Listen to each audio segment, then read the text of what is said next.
and welcome back to KXAN Live. I'm your anchor, Esmeralda Zamora, and today we are going to be speaking with one of our KXAN interns who has been working on a story that was published this morning, or yesterday, I'm sorry, and it's on our website already. We're going to dive into the topic with our KXAN intern, Kevin Myers. Kevin, thanks for joining me. How are you doing today? I'm doing well. How are you? I'm doing amazing. Let's jump into it. What was the topic of conversation for that article that you wrote up? Yeah, so I wrote up an article and produced a video on different ways in which students at the University of Texas are looking to come together on different, controversial topics, especially in the light of President Trump taking office back in January. I think a lot of people are very divided right now, particularly on college campuses. And then, of course, last year we saw a ton of division on college campuses over the Israel-Hamas war. And so profiling different groups that were looking into those subjects and having difficult civil conversations about that, I think, was something worth looking at. And what inspired you exactly to pick this topic?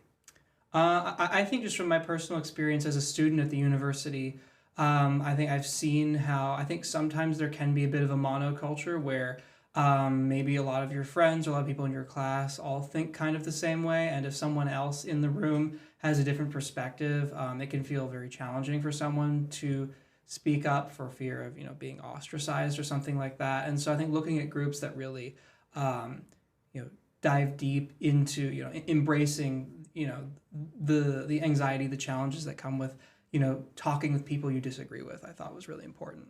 And you said that you spoke with several groups. I think you spoke with two. What are those groups, and what did they say they focus on when they get together and they speak with one another? Yeah, so at first I profiled Bridge Texas. It's a chapter of a national organization called Bridge USA. They have a number of different college campuses that they sort of have the same mission of bringing students together from liberal and conservative perspectives to have important conversations about the politics of the day. And so I visited them during a discussion they called on the nature of executive power, of course, in light of all the different executive orders we've seen passed in the last few months.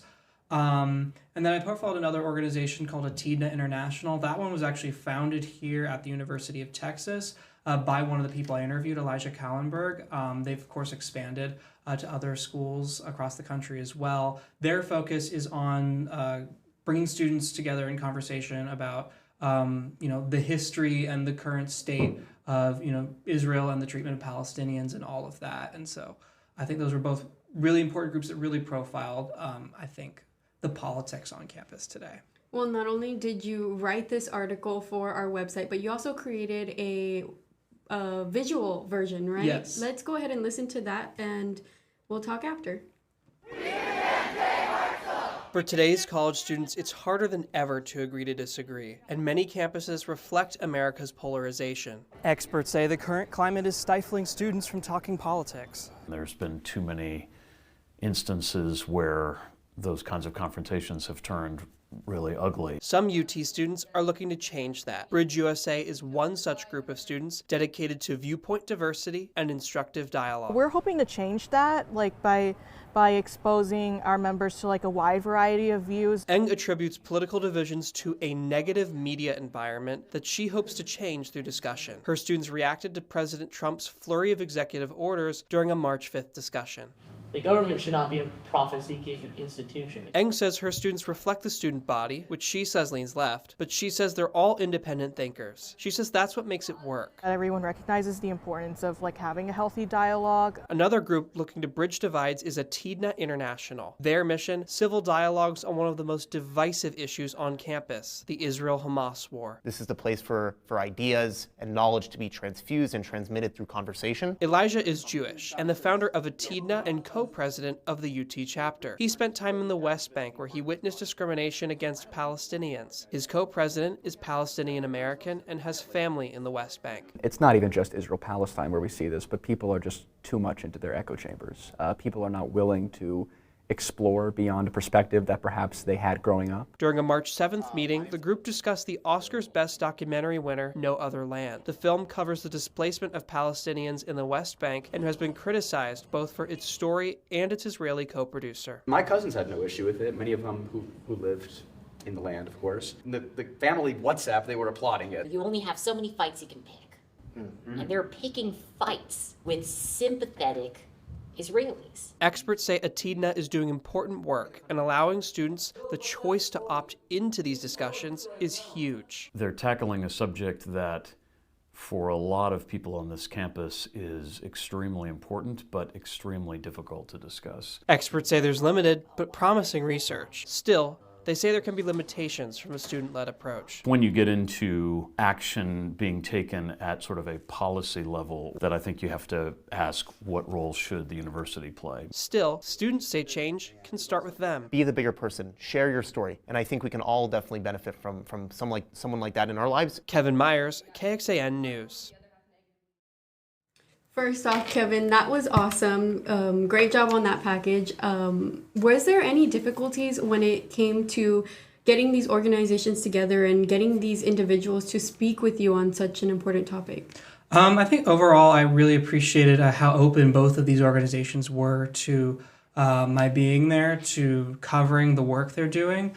I know there was, some paperwork they had to, get through just in order to have media present, in these on-campus spaces, like getting approval through the university. But other than that, it was pretty smooth sailing. I think they really want to see these stories told. I think they want to see change come to the campus climate, or to how people talk about these difficult issues. And I think they appreciate how media coverage like this can be a part of that. As far as talking to students overall, again, they were largely very open. When I went to Bridge, Texas, everyone I asked for an interview was like, yeah, of course.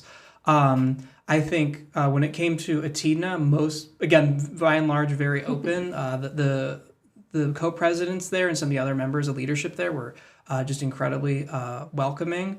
I think there was one student who I spoke with. They later requested to remain anonymous, have their name removed from the article, which of course I did.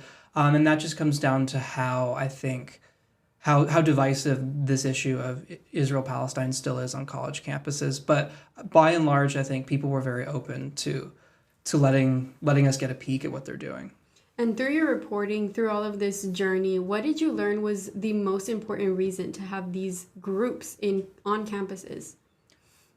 I think the most important reason is just to demonstrate that this is possible. I think for so many people, it can seem like people are just too divided today, or maybe even like the problem is the other side, right? And not that you yourself need to be willing to engage in the discussion. So I think the most important thing is really just how they model this behavior for other students and for the country, and offer these lessons for us on how to do that. And what did they say was key in balancing their personal beliefs to what their peers or their friends also believed? I think just a lot of it came down to having people who approach it open to dialogue with someone they disagree with, or they might disagree with.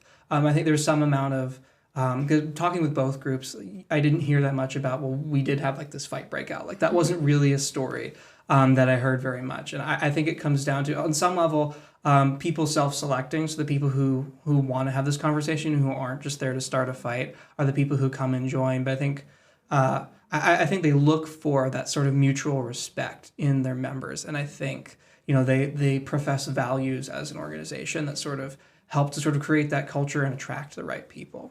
Was there any surprising insights that came to you while you were covering this story?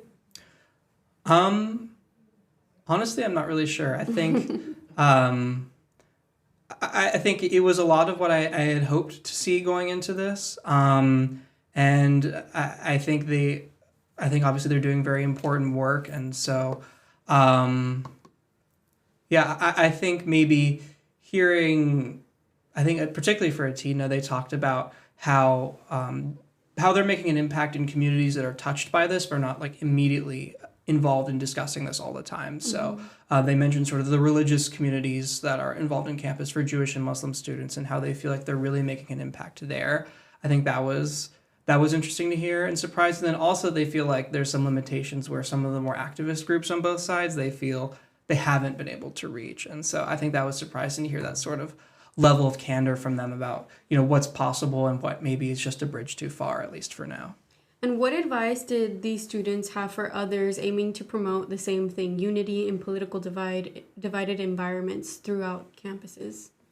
I mean, I think obviously just, sort of following the example they set of, being respectful to each other, being curious about what someone else's perspective might be. I think that was sort of the gist of of the answers that they provided.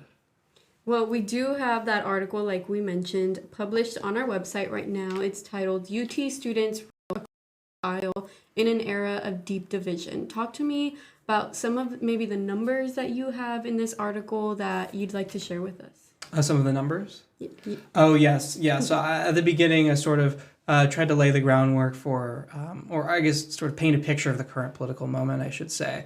And so, yeah, the record high levels of, Republicans and Democrats saying that, they view each other in very, negative ways as closed-minded. And then how students, right, especially some of the numbers from from FIRE, the Foundation for Individual Rights and Expression, I think are concerning to see how students, I think some students at least, seem to believe that it's okay to engage in violence, or even if not go quite that far, to rip down signs for something they disagree with. And so seeing the incivility that exists, I think is what a lot of those numbers show. What else is in this article that we didn't get to talk about? I think we've covered most of it, but yeah, I think it covers sort of how, here's that climate, right, demonstrated through these numbers, and then how students are sort of working to fight that. And I think really trying to make a difference. Yeah. Well, this was an amazing story. Thanks so much for sharing it here with us on KXAN Live. This story lives on our website, on our homepage.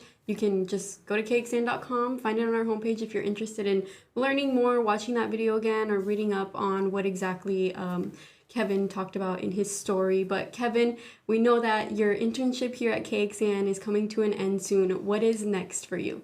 I'm still trying to figure that out right now, looking for different jobs. In the immediate term, going back home to the DC area, I think. Getting a little bit of a break, hang out with my parents will be nice. And then after that, who knows? Who knows? Yeah. How has your journey here at KXAN been? What have you learned? What were some of the hardest parts of it? I think the thing I've appreciated more than anything is getting the opportunity to write for television, get a lot of sort of repetitions and a lot of practice in doing that. I think that's been one of the most helpful, most career building aspects. I think I do lean towards wanting to produce television, and so getting all that experience I think has been really great. And then I think just sort of learning to appreciate just how random or how quickly things can change in on a moment's notice in news, where if some breaking news happens and I'm running out with a reporter to shadow them to see how they're covering some sort of important thing that happened. So yeah, I think embracing sort of the chaos that comes with news, and then also developing these skills, I think I've really appreciated here. Well, we're so happy to have you here, and we're sad that your internship is coming to an end pretty soon, but I'm sure you have all the knowledge that you need to continue with your dreams and your goals. Thanks so much for joining me, Kevin. It was a pleasure. Thanks for having me.